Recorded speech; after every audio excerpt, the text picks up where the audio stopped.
Hello everyone, welcome to TN கல்வி hub. நான் தான் உங்கள் நிஷாந்த். இன்னைக்கு நம்ம வீடியோல 2026 to 2027 அகாடமிக் இயர்க்கு சேர்ந்த 12th standard basic electronics engineering book English மீடியம்ல எப்படி டவுன்லோட் பண்றது என்று பார்க்க போறோம். அதுவும் ஃப்ரீயா எப்படி டவுன்லோட் பண்ணலாம் என்பதையும் ஸ்டெப் பை ஸ்டெப்பா பார்க்க போறோம். அதுக்கு முன்னாடி இன்னும் நம்ம சேனலை சப்ஸ்கிரைப் பண்ணலை என்றால் சப்ஸ்கிரைப் பண்ணிக்கோங்க. பக்கத்துல இருக்கிற பெல் ஐகானையும் கிளிக் பண்ணி வச்சுக்கோங்க. அப்பதான் நம்ம அப்லோட் பண்ணும் புக்ஸ், ஸ்டடி மெட்டீரியல்ஸ் எல்லாமே உங்களுக்கு உடனுக்குடன் வந்து சேரும். வாங்க இப்போ நம்ம வீடியோக்குள் போகலாம். இப்போ பார்க்க போறது 2026 to 2027 அகாடமிக் இயர்க்கு சேர்ந்த 12th standard basic electronics engineering book English medium. இந்த புக்கை நீங்கள் பிடிஎஃப் ஃபார்மேட்ல டவுன்லோட் பண்ணிக்கலாம். பிடிஎஃப் ஃபார்மேட்ல இருக்கிறதுனால மொபைல், லேப்டாப், டேப்லெட் எந்த டிவைஸ்லையும் ஈஸியா ஓபன் பண்ணி படிக்கலாம். எப்போ வேண்டுமானாலும் ஆக்சஸ் பண்ணிக்கலாம். முக்கியமான விஷயம் என்னன்னா, இது கவர்மெண்ட் அஃபீஷியலா ரிலீஸ் பண்ணப்பட்ட புக் பிடிஎஃப். அதனால் உங்க கையில இருக்கிற ஹார்ட் காப்பி புக்குக்கும் இந்த சாஃப்ட் காப்பி பிடிஎஃப்க்கும் எந்த விதமான டிஃபரன்ஸும் இருக்காது. அதே கண்டென்ட், அதே பேஜஸ், அதே குவாலிட்டியே இருக்கும். அதனால் எந்த டவுட்டும் வேண்டாம், நம்பிக்கையா யூஸ் பண்ணலாம்.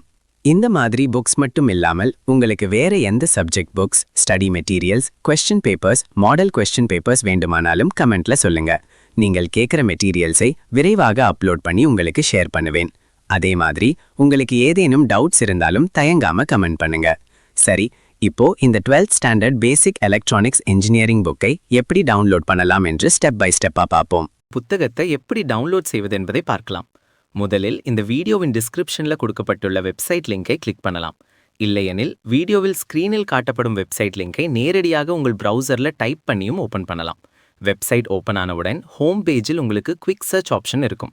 அதில் முதலில் உங்கள் கிளாஸை செலக்ட் பண்ணணும். அதன் பிறகு மீடியமா இங்கிலீஷ் அல்லது தமிழை செலக்ட் பண்ணி சர்ச் பட்டனை கிளிக் பண்ணுங்கள். உடனே அந்த கிளாஸுக்கு சேர்ந்த பேஜுக்கு டைரெக்டாக போய்விடும். அல்லது ஹோம் பேஜில் கீழே ஸ்க்ரோல் பண்ணினா கிளாஸ் 1 முதல் கிளாஸ் 12 வரை லிஸ்ட் இருக்கும். அதில் உங்கள் கிளாஸை செலக்ட் பண்ணலாம். அதை கிளிக் பண்ணின பிறகு அந்த கிளாஸுக்கு சேர்ந்த அனைத்து சப்ஜெக்ட்ஸும் ஒழுங்காக காட்டப்படும்.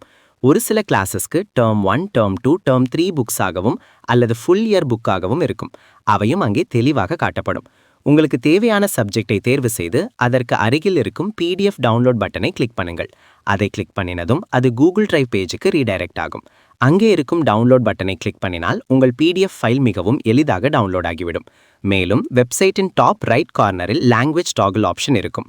அதை பயன்படுத்தி தமிழ் அல்லது இங்கிலீஷ் லாங்குவேஜுக்கு மாற்றிக்கொள்ளலாம். உங்களுக்கு ஏதேனும் டவுட் அல்லது query இருந்தால் வெப்சைட்டில் இருக்கும் கான்டாக்ட் பேஜ் மூலம் எங்களை தொடர்பு கொள்ளலாம். இந்த வீடியோ உங்களுக்கு பயனுள்ளதாக இருந்தால் வீடியோக்கு லைக் பண்ணுங்க, உங்கள் நண்பர்களுடன் ஷேர் பண்ணுங்க. மேலும் இப்படிப்பட்ட எஜுகேஷனல் வீடியோஸ்க்கு எங்கள் சேனலை சப்ஸ்கிரைப் பண்ணுங்க. அடுத்த வீடியோவில் மீண்டும் சந்திப்போம். நன்றி, வணக்கம். Thank you for watching.